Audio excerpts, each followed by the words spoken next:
High friends, আমি Shovan. Welcome to my YouTube channel. তো এখন আমি ভূততারিকি ওয়েব সিরিজটাকে নিয়ে কথা বলবো, যেটা 12 সেপ্টেম্বর 2025-এ হইচই ওটিটি প্ল্যাটফর্মে চলে এসছে।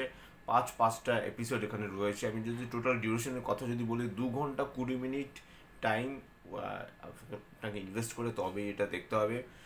স্টোরি, স্ক্রিন প্লে এবং ডিরেকশনের দায়িত্বে রয়েছে হলো কৌশিক হাফিজি এবং দীপান্বিতা রয়েছে, আবিরি রয়েছে, ঐশ্বরিয়া রয়েছে, দুর্বল শর্মা, দেবরাজ।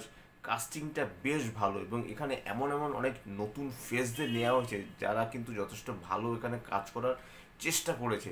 এবং এখানে ক্রিয়েটিভ ডিরেক্টরের দায়িত্ব রয়েছে কিন্তু অনির্বাণ ভট্টাচার্য। এখানে একটা ডায়লগ রয়েছে যেখানে, আরে বল্লপুরের রূপকথা ওটা জানি কে জানি মানে ডিরেকশন দিয়েছেন, অনির্বাণ ভট্টাচার্য না অনির্বাণ চক্রবর্তী, তখন রিপ্লাই আসে না, অনির্বাণ দত্ত। তা এরকম ব্যাপার রয়েছে। তারপরে দুর্বা শর্মার যে তার যে নামটা, সঞ্জয় লীলা ব্যানার্জি, সেই জায়গাটা। তারপর কমল নাম হবে একটা বাচ্চা ছেলের নাম, কমল না কামাল, এই জিনিসটা।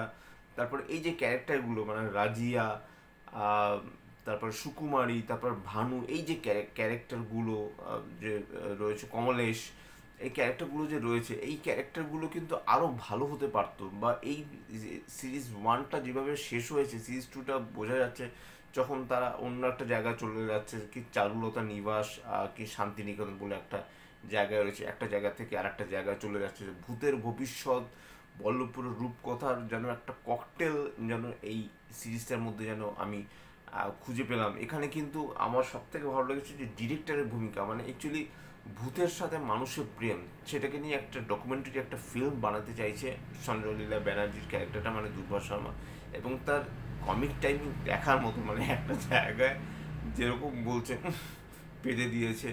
মানে এই যে জায়গাগুলো হঠাৎ করে ভয় পেয়ে যাওয়া, এবং ভূতেরা তো নানা রকম মানে কাণ্ড কীর্তি করতে থাকে। ভানু মারা গেছে প্রায় 150-200 বছর আগে।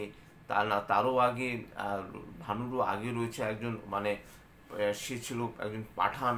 তারপর ভানু, তারপরে ঐশ্বরিয়া মারা গেছে। এবং এখানে আহ, মানে হঠাৎ করে দেবরাজের যে ক্যারেক্টারটা, সেই ক্যারেক্টারটার সাথে 6-7 বছরের প্রেম, এবং সেখানে একটা ইন্টিমেট হয়। সেখানে যেই এরকমভাবে ইন্টিমেট হওয়ার ওই সময়টায় ভূতটা ওর মধ্যে ঢুকে যায় বলে সে দাবি করে বসে যে এই ছেলেটা আমার, এই হাবিবুল্লাহ নাম হবে। তা সে বলছে না, কমল নাম হবে, হাবিবুল্লাহ চক্রবর্তী, এটা আবার কেমন নাম।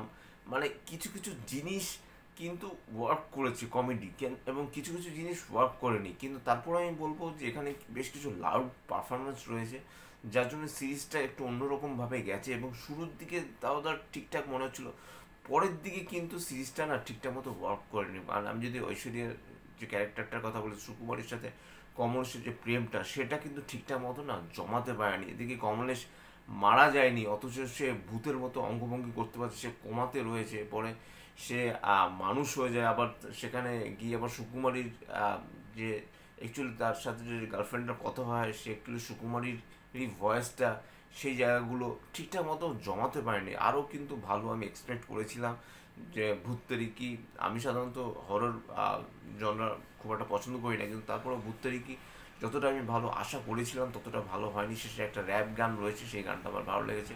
এবং যেখানে সেখানে গান ঢুকিয়ে দেওয়া হয়েছে সেটা আমার অতটা ভালো লাগেনি। এবং যেরকম জায়গা শ্যুট করা হয়েছে সেটা ভালো লেগেছে। অ্যাটলিস্ট হইচই তো সেই একই মানে টেমপ্লেটে ফেলে, একই জায়গায় ফেলে কিছু কিছু শ্যুট তো তারা, মানে একই জায়গার শ্যুট যে তারা করে, হইচই সিরিজ যারা দেখে তারা ভালো বলতে পারবে। কিন্তু এই জিনিসটা যে একটা ডিফারেন্ট জায়গায় যে শ্যুট করা হয়েছে, সেটা বেশ দেখে বেশ আমার বেশ ভালো লাগলো, যে ডিফারেন্ট ওয়েতে। এবং চেষ্টা করা হয়েছে অনেকটা হিউমার সাথে, হিউমারটাকে দিয়ে অনেকটা মানে ভালো চেষ্টা করা হয়েছে। এবং এখানে কিন্তু নতুন নতুন ফেজদের সুযোগ দেওয়া হয়েছে, যেটা আমার সবথেকে বেশি ভালো লেগেছে। তাই এটাই ছিল আমার ভূততারিকি ওয়েব সিরিজের রিভিউ। যদি আপনাদের আমার চ্যানেলটা ভালো লাগে থাকে, লাইক, শেয়ার, কমেন্ট এবং সাবস্ক্রাইব করতে ভুলবেন আমার চ্যানেলকে। ইনস্টাগ্রামের লিঙ্ক, ফেসবুকের লিঙ্ক এবং ইউটিউবের লিঙ্ক আমার ডিসক্রিপশন বক্সে দিয়ে দেওয়া রয়েছে। এবং ভূততারিকে দেখে ভয় পাওয়ার কোনো কারণ নেই, যে আপনি ভয় পাবেন, আটকে উঠবেন, সেরকম কোনো ব্যাপার নেই। কিন্তু এখানে ভালো ফ্লেভার দেওয়ার চেষ্টা করা হয়েছে, ভালো বিজিএম ক্রিয়েট করার চেষ্টা করা হয়েছে। দ্যাট ওয়াইজ এটাই হলো আমার রিভিউ। আপনারা ভালো থাকুন, সুস্থ থাকুন। Till then, stay tune, ta-ta, love you, bye bye and good night.